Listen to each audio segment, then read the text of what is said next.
아테네 올림픽에서 유도로 금메달을 딴 이원희 선수를 혹 기억하실 것입니다. 여러분 기억하시죠? 그 이원희 선수의 별명도 기억하십니까? 별명이 뭐였느냐면 한판승의 사나이였습니다.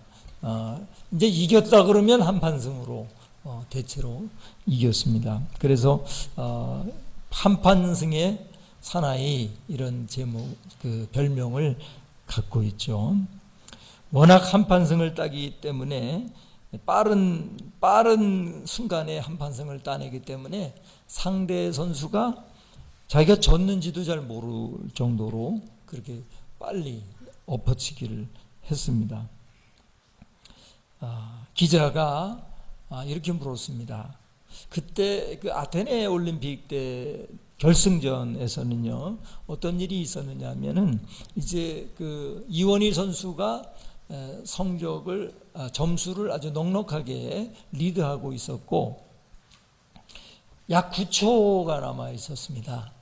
그런데 이 9초가 남아 있는 그 순간에 이원희 선수가 파고 들어가가지고 한판승으로 이겨서 금메달을 땄거든요. 그래서 기자가 물었습니다. 아니 다 이긴 상태인데 그대로 시간만 끌면 되는데 왜 당신은 위험한 한판승으로 끝까지 갔습니까? 불과 9초 전에 그렇게 승부를 왜 그렇게 내었습니까? 하고 질문을 했습니다. 그때 이원희 선수의 대답이 너무나도 기가 막혔습니다. 그게 뭐냐면 주님께서 게임 종료 선언을 할 때까지는 끝난 것이 아니기 때문입니다. 이렇게 대답을 했다고 합니다. 이원희 선수는 아주 신실한 그리스도인이었습니다. 우리 주님께서 게임 종료 선언을 할 때까지는 끝난 것이 아니기 때문에 9초 남겨놨지만 기회가 왔길래 제가 파고들어서 엎어치기로 한판승을 거둔 것입니다. 이렇게 대답을 했다고 합니다. 여러분 참 유도 선수임에도 불구하고 참 웬만한 그런 사람보다 참 믿음이 좋습니다. 저는 이 이원희 선수의 그 대답을 기억하면서 참 맞다. 우리의 역사에도 마찬가지다. 주님께서 이 역사가 끝났다고 선언할 때까지는 끝난 게 아니다 하는 거예요. 여러분 우리의 이 인생의 역사는 주님이 끝났다고 할 때 끝나는 겁니다. 그러니까 역사의 종말이라고 하는 것은요 두 가지의 차원이 있습니다. 한 가지 차원은 개인적인 차원의 역사의 종말이 있습니다. 그게 어떤 사건이냐면 우리가 하나님의 부르심을 받게 되는 그때가 우리 개인의 역사의 종말입니다. 그리고 두 번째 차원의 그 역사적 종말은 뭐냐면 정말 예수님이 이 땅에 재림하심으로 인해서 이 세상이 완전히 게임 종료하게 되는 바로 그때가 이 역사의 종말의 때입니다. 그러니까 이 두 가지 종말을 우리가 잘 준비해야 할 것입니다.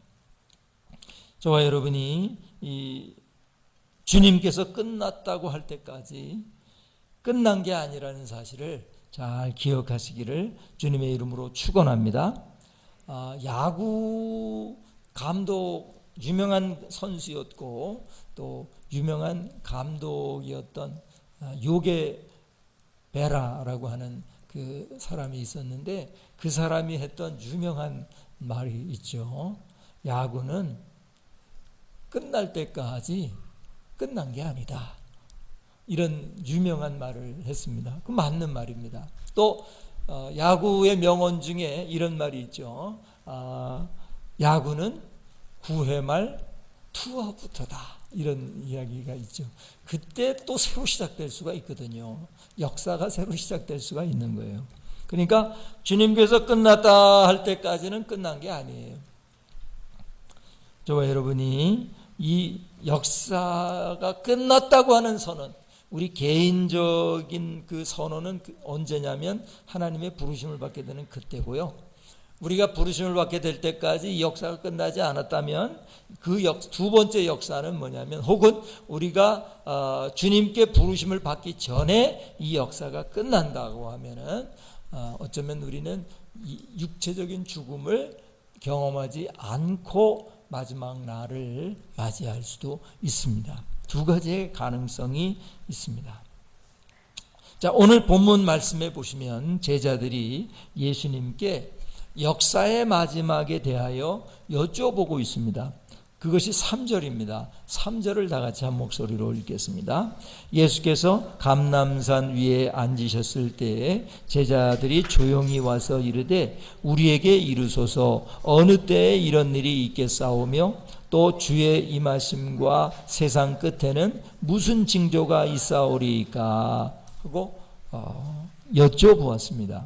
왜냐하면 예수님께서 그 전에 성전 건물을 가리키면서 돌 하나도 돌 위에 남지 않고 다 무너질 거다, 이 세상이 종말을 고할 것이다 하는 이야기를 먼저 하셨거든요.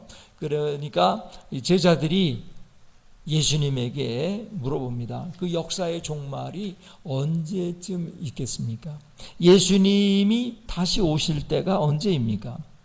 또 세상 끝에는 무슨 징조가 있겠습니까? 뭔가 징조를 미리 알게 되면은 그때를 대비할 수가 있겠다고 생각을 해서 제자들이 이렇게 예수님에게 여쭤본 겁니다. 지혜로운 질문이죠. 질문을 잘 했어요. 그때 예수님께서 4절부터 그 제자들의 질문에 대한 대답을 하셨다고요. 그때는 이런 일들이 일어날 것이다. 그러므로 너희들은 그때에 그와 같은 일들에 이렇게 대처하여라 하는 것을 말씀해 주면서 최종 결론적으로 이렇게 대답을 해 주셨습니다. 13절을 다 같이 한 목소리로 읽겠습니다. 그러나 끝까지 견디는 자는 구원을 얻으리라. 그 마지막 때가 있고, 그리고 마지막 때에 일어날 많은 어려움들이 있겠는데 끝까지 견디는 자는 구원을 얻을 것이라고 말씀하고 있습니다. 여러분, 원래 우리가 알고 있는 구원론은 어떤 것입니까? 구원의 길이 무엇입니까? 예수 그리스도를 믿음으로 구원을 받죠. 근데 여기서 보면은 끝까지 견디는 자는 구원을 얻는다는 것입니다. 구원론이 바뀐 것입니까? 이건 뭘 의미하는 것입니까? 끝까지 견딘다는 것은 끝까지 예수 믿는다는 걸 말해요. 끝까지 예수님을 믿는 끝까지 견디는 자는 무엇을 얻는다고요? 구원을 얻는다. 그러니까 구원에는요 두 가지의 차원이 있다고 말씀을 드렸어요. 우리의 영혼이 죄를 용서받고 태어나는, 우리의 영혼이 다시 거듭나는 그러한 구원이 있습니다. 근데 우리 교회는 항상 그 처음 거듭나는 구원에 자꾸 집중을 합니다. 그건 집중을 해야 할 필요가 있기는 있지만 그것만은 아니거든요. 우리가 갓난아이가 엄마 뱃속에서 응행하고 태어나는 것이 정말 중요한 일이지만 그게 다가 아니잖아요. 사실은 그 다음이 더 문제입니다. 엄마 뱃속에서 태어난 다음에 이제 자라나고 성장하고 또 성숙해 가고 자기 밥벌이도 하고 가정도 이루고, 이거 끝이 없는 거예요, 사실. 그렇지 않습니까? 태어났다고 다 살 수 있는 겁니까? 아니잖아요. 태어난 다음에 잘 자라야죠. 잘 자라야죠. 그런 것처럼 우리가 끝까지 견딘다는 말은 뭐냐면 끝까지 예수님 잘 믿는다는 거예요. 그러면 구원을 얻는다. 여기서 두 번째 구원은요, 성화적 구원. 예수 믿는 하나님의 자녀로서의 구원, 이런 구원도 있다는 것을 여러분 기억해야 돼요. 근데 우리의 기준과 우리의 목표가 너무 그 출발점에만 가 있어요. 그래서 예수 믿고 구원받아라, 예수 믿고 구원받아라. 그건 정말로 드라마틱한 일이지만 그것만큼 중요한 것은 그 다음이란 말이에요. 그 다음. 태어난 아이가 잘 자라나야 되는 것처럼 예수 믿는 사람이 예수 믿는 사람처럼 걸맞게 자라나는 것, 이게 또한 중요하다. 오늘 본문은 그걸 말하는 것입니다. 예수 믿는 태어나는 구원만이 아니라 마지막에 성취하는 구원, 이런 구원까지 이르게 되기를 주님의 이름으로 축원합니다. 그러니까 어쨌든 끝까지 견디는 자는 구원을 얻어요. 예수님이 말씀하신 대답입니다. 그러면 여러분, 끝까지 견디는 자가 되려면 어떻게 해야 합니까? 우리 예수님이 우리에게 말씀해 주고 있습니다. 첫 번째로는 사람의 미혹을 받지 않도록 주의해야 한다는 거예요. 한번 따라합시다. 사람의 미혹을 받지 않도록 주의해야 합니다. 우리 4절과 5절을 다 같이 한 목소리로 읽겠습니다. 예수께서 대답하여 이르시되 너희가 사람의 미혹을 받지 않도록 주의하라. 많은 사람이 내 이름으로 와서 이르되 나는 그리스도라 하여 많은 사람을 미혹하리라. 자, 예수님께서는 제자들이 끝까지 견디지 못하게 하는 것이 무엇이라고 생각하느냐면 사람의 미혹을 받아서 진리를 믿는 믿음을 버리게 될 것을 예수님이 걱정하고 있어요. 예수님은 지금 내다보고 있습니다. 이들이 예수님을 믿어서 태어나기는 했지만 그 다음에 사람의 미혹을 받아서 넘어질 수 있다는 사실을 지금 예견하고 있단 말이죠. 걱정하고 있단 말이죠. 그런데 특별히 사람의 어떤 미혹을 받지 말아야 되느냐면 자기가 주님의 이름으로 와가지고는 내가 그리스도다. 그리스도, 예수는 그리스도였던 것은 사실이지만 그 시대의 그리스도이고 오늘날 새로운 시대의 그리스도는 나다. 이렇게 말하는 그런 사람들이 나타날 거라는 거예요. 근데 여러분 놀라운 게 뭐냐면 그런 자기가 그리스도라고 하는 사람들의 말에 넘어가는 사람이 있어요, 없어요? 있다는 거예요, 있다는. 오늘날 증명하고 있잖아요.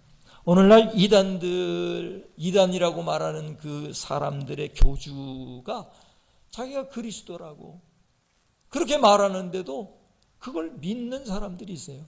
그것은 뭘 의미하느냐? 미혹된 거예요. 미혹된 거. 이미 신앙을 잃어버린 거예요. 그 사람은 구원을 받을 수가 없어요. 왜? 끝까지 견디지 못했으니까요.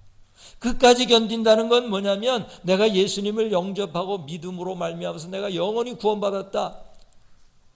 그거 맞는 말이기도 하지만 틀린 말이기도 해요. 예수님을 내 마음속에 구주와 주님으로 진정으로 영접한 사람은 마지막까지 견딜 수 있어요. 근데요, 정말 진실로 예수님을 믿은 경험이 없다면 그 사람 흔들릴 수도 있고 미혹될 수도 있어요. 여러분, 이게 얼마나 무서운 일입니까? 넘어가는 사람이 있어요. 넘어가는 사람. 제가 늘상 그 차 타고 이제 교회 올 때 보면 거기를 지나는데 그 옛날 동강교회 자리, 하나님의 교회 그 자리를 보면 너무 마음이 아파요. 저 자리가 우리 복음적인 교회, 동강교회 자리였는데 어쩌자고 저 자리가 하나님의 교회가 들어오는 이런 끔찍한 일이 있었을까? 근데요, 지나가다 보면 굉장히 그 사람들 많이 모여요. 많이 모여요. 이렇게 보면은 얼굴이나 이 옷차림이나 이런 게요, 번드르르해요. 번드르르해. 근데 이유를 모르겠어요. 왜 저기 가 있는지를 모르겠어요. 왜 그 하나님의 교회 그 장길자라고 하는 여자가 나는 하나님 어머니다. 그러니 나를 하나님으로 믿어라. 그런데 그걸 믿으니 말이에요. 어떻게 그런 일이 가능하죠? 저는 아무리 이해해 보려고 해도 이해가 안 되는데요. 그 수많은 사람들이 거기 가는 거예요. 미혹된 거예요.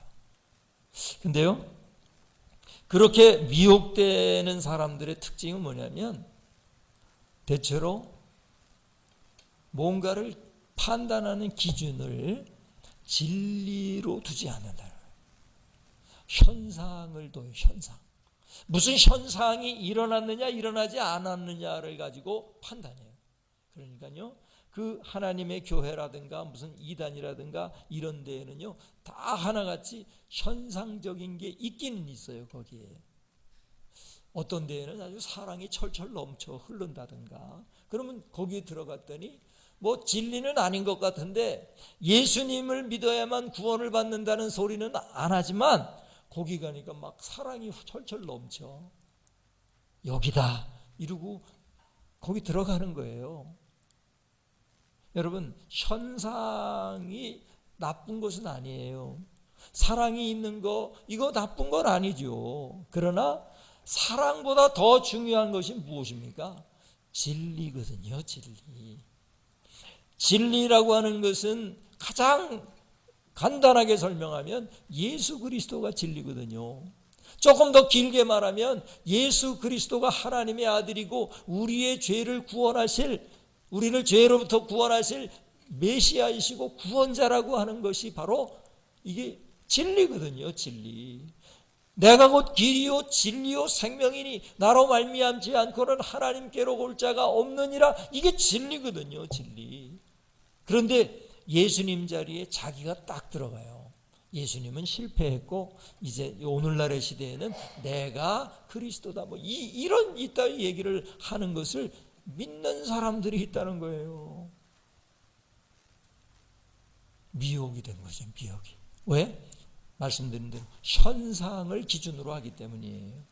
또 거기 갔더니 막 성경을 푸는데 앞뒤가 딱딱 아귀가 너무너무 잘 맞는 것 같은 거예요. 신천지 같은 데가 그렇죠. 신천지 그 성경 공부에 가면은요, 우리 신학을 한 사람들이 보면 정말 하나부터 열까지 다 엉터리인데 평신도들이 봤을 때는 너무너무 기가 막히게 딱딱 맞는 거예요. 그래서 딱딱 맞는 그 말씀을 성경이라고 해서, 성경 공부라고 해서 하다가 보면 나중에 그 교주가 누구죠? 이만인가요? 그 사람이 성령이다 그래도 맞아 그러고 믿어요.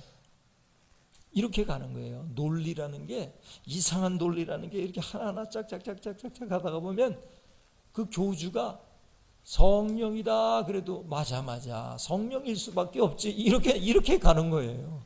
이게 미혹된다는 것입니다. 여러분, 그러니까 현상으로 판단해서는 안 돼요. 논리로 판단해서도 안 돼요. 오직 무엇으로 판단을 해야 우리의 믿음을 지킬 수가 있는 것입니까? 진리, 예수 그리스도가 있느냐, 오직 예수 그리스도를 유일하신 우리의 구세주로 믿고 있느냐, 이걸 물으면 되는 거예요. 그러면 절대로 이단으로 빠질 수가 없는데, 야, 거길 갔더니 나를 잘 알아주더라, 나를 잘 인정해 주더라, 거기 갔더니 사랑이 많더라, 거기 갔더니 막 일이 잘 되더라. 여러분, 그것도 위험한 거예요. 어떤 교회에 나갔더니 막 사업이 잘 되고 막 그러면 그 교회에 은혜가 많다, 이러는 경향이 있는데요, 여러분, 속지 말아야 합니다. 만약에 막 사업도 막 잘 되고 거길 나갔더니 사업도 잘 되고 그러는데 거기에 진리가 없다면, 또 거기에 정말로 참 신앙이 없다면, 기복신앙만 있다면 그거 위험한 곳입니다. 거기 위험한 데예요. 그러니까 현상으로 판단하지 말아야 해요. 무엇으로 판단해야 한다고요? 진리로. 교회, 진리를 가지고 있는 교회가 사랑을 가지는 것은 당연한 거죠. 그러나 사랑 때문에 판단해서는 안 된다는 거예요. 예수님은 끝까지 견디는 자가 구원을 받는데, 끝까지 견디지 못하는 자가 어떤 사람이냐? 사람의 미혹을 받아서 믿음을 잃어버리면 그 사람은 끝까지 견디는 사람이 아닌 거예요. 예수님이 볼 때. 그러니까 끝까지 견디는 사람은 바로 끝까지 사람의 미혹을 받지 않고 믿음을 지키는, 예수님을 믿는 믿음을 지켜야 구원을 받게 될 줄로 믿습니다. 할렐루야. 자, 그 다음에 두 번째로, 끝까지 견디는 자가 되려면 어떻게 해야 합니까? 그것은 마지막 때에 일어날 일들을 두려워하지 말아야 한다는 거예요. 한번 따라합시다. 마지막 때에 일어날 일들을 두려워하지 말아야 합니다. 6절과 7절을 다 같이 한 목소리로 읽겠습니다. 난리와 난리 소문을 듣겠으나 너희는 삼가 두려워하지 말라. 이런 일이 있어야 하되 아직 끝은 아니니라. 민족이 민족을, 나라가 나라를 대적하여 일어나겠고 곳곳에 기근과 지진이 있으리니. 난리와 난리 소문을 듣겠다. 어디서 무슨 큰 난리가 났다. 또 민족과 민족이 전쟁을 일으켰다. 나라가 나라를 대적했다. 이런 전쟁의 소식이 일어날 터인데 그게 바로 이 마지막 때의 징조인데 그것은 시작에 불과하다. 이 모든 것은 8절을 보면 이 모든 것은 재난의 시작이니라. 시작이에요. 또 무슨 일들이 있냐면 7절 마지막 절에 보면은 마지막 보면 곳곳에 기근과 지진이 있으리니. 요즘 지진이 얼마나 많이 일어나요. 기근도 많이 일어나요. 아프리카 지역에 가면. 또 기상이변이 얼마나 많이 일어나는지 몰라요. 요즘 폭염은 이거 기상이변 수준이에요. 어떻게 이렇게 계속해서 폭염이 계속될 수가 있을까요? 이건 기상이변이에요. 그러나 여러분 두려워하지 마세요. 이러한 기상이변이라든가 전쟁이라든가 또 난리와 난리 소문이라든가 이런 것을 가지고는 이 세상 망하지 않아요. 절대 이 세상 망하지 않습니다. 또 9절 이하에 보시면은 그때 환란이 있어요. 예수 믿는 사람들에게 환란이 있고요. 모든 민족에게 그리스도인들이 미움을 받아요. 그리고요, 그리스도인들 사이에서도 배반이 일어나요. 10절에 보면 그때 많은 사람이 실족하게 되어 서로 잡아주고 서로 미워하겠으며 쟤도 예수 믿었어요. 그리고 막 밀고를 하는 거예요. 배반을 하는 거예요. 그리고 자기가 살기 위해서 자꾸 밀고 하고 서로 미워하고 이런 일들이 생기게 된다는 겁니다. 또 불법이 성하여 많은 사람의 사랑이 식어지겠다고 말씀하고 있어요. 여러분, 이런 일들이 마지막 때에 일어날 것인데 이런 일이 일어난다고 해도 어떻게 하지 말아야 한다고요? 두려워하지 말아요. 두려워하지. 택도 없어요. 인간은 아무리 해도 이 세상 끝낼 수 없습니다. 이 세상을 끝내는 분은 바로 누구시라고요? 하나님만 끝낼 수 있어요, 여러분.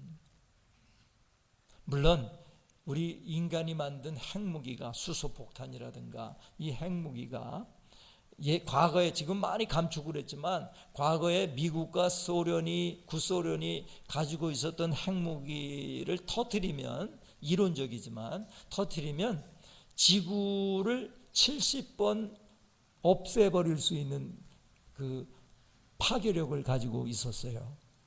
한 번만 있어도 그냥 없어지는 거잖아요. 근데 70번을 없앨 수가 있어요. 인간이 그렇게 미련했다고요. 그런데요, 이론적이지만 그걸 다 터뜨려서 지구를 다 없애버린다고 해도 여러분, 이 우주가 멸망할까요? 이 우주가 멸망해요? 절대 멸망하지 않아요. 이 우주가 얼마나 큰데요, 얼마나 큰데요. 말씀드렸잖아요. 지구가 속해 있는 가장 기본 단위가 태양계잖아요, 태양계. 태양을 주변으로 우리가 지구가 돌고 있단 말이죠. 그런데 이 태양계가 속해 있는 곳이 우리 은하계잖아요. 우리 은하계. 근데 그 우리 은하계의 이쪽 끝에서 저쪽 끝까지 길이가 어떻다고요? 10만 광년이라니까. 10만 광년. 빛의 속도로 10만 년 동안을 가야 우리가 속해 있는 태양계가 속해 있는 우리 은하계의 끝에서부터 끝까지를 통과할 수 있어요. 별로 놀라지도 않는군요. 예? 광년이라는 것은 빛이 1년 동안 가는 거리예요. 우주의 기본 단위가 광년이에요. 빛이 요새 30만 킬로미터를 간다는 거예요, 빛이. 똑딱 30만 킬로를 가는데 그걸 1년 동안 간다고요. 그게 일광년이에요. 근데 그 일광년에 10만 배 동안 가야 우리 은하계를 통과할 수 있어요. 근데 이 우주는 우리나라 그 과학자들, 천문학자들이 지금까지 발견한 것으로는 이런 은하계가 몇 개 있냐 하면은 1,500억 개가 있다는 거예요. 죄송합니다. 제가 기억이 확실하지. 1,500개인지 1,500억 개인지 그건 정확하게 지금 기억이 안 납니다만, 여러분 만약에 제일 작게 생각한다 그래도 1,500개의 은하계가 있다고요. 상상이 가세요? 하나가 10만 광년이어야 하나를 통과하는데 엄청난 거예요. 그건데 그것도 인간이 관측해낼 수 있는 것만 그래요. 관측해낼 수. 그런데 그 은하계가요, 일률적으로 아주 일사불란하게 움직이고 있어요. 만약에 이 우주가요, 질서를 잃어버리게 되면요, 막 서로 부딪히고 난리를 쳐가지고 존재할 수가 없어요. 참 기가 막히지 않아요, 여러분? 지구가 태양을 주리를 돌고 있는 이 속도가 그걸 선속도라고 하는데, 선속도가 기가 막히게 조정이 되고 있다는 거예요. 이 태양 주변을 지구가 돌아가는 속도가 지금보다 조금만 빠르면 어떻게 되느냐면 이 원심력이 더 많이 생겨가지고 지구는 우주의 미하가 돼버려요.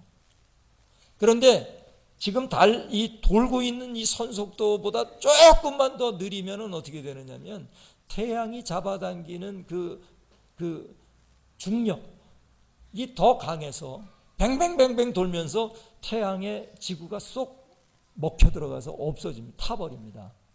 근데 이상하게 지금 태양을 주위를 돌고 있는 지구는요, 가장 정확하게 튀어나가지도 않을 만큼 태양으로 빨려 들어가지도 않을 만큼의 속도로 돌고 있어요. 이거를 우연이라고 볼 수 있을까요? 저는 제 정신을 가지고는 이걸 우연이라고 볼 수 없어요. somebody, 어떤 누구가 이걸 조종하지 아니하고는 이게 있을 수가 없는 것입니다. 무슨 끈을 잡아가지고 돌리는 것도 아니거든요. 태양하고 지구 사이에 끈이 있는 것도 아니에요. 끈을 만들 수도 없고요. 근데 이게 가장 정확한 속도로 돌고 있어요. 한치의 오차도 없어요. 그러니 인간이 만들어내는 난리와 난리솜은 두려워하지 마세요. 인간이 만들어내는 전쟁 두려워하지 마세요. 그걸로 이 세상 망할 수 없어요. 우리에게 고통은 줄 수 있죠. 그러나 이 역사를 끝낼 수 없어요. 이 역사를 끝낼 수 있는 분은 오직 하나님이세요. 하나님이세요. 하나님이 이 세상을 끝내려고만 하시면요, 그냥 자취도 없이 사라지게 할 수 있어요.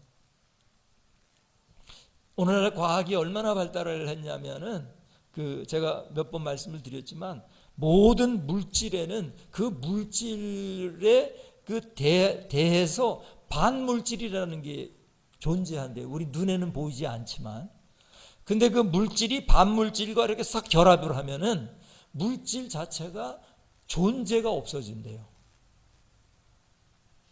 이해가 되시나요?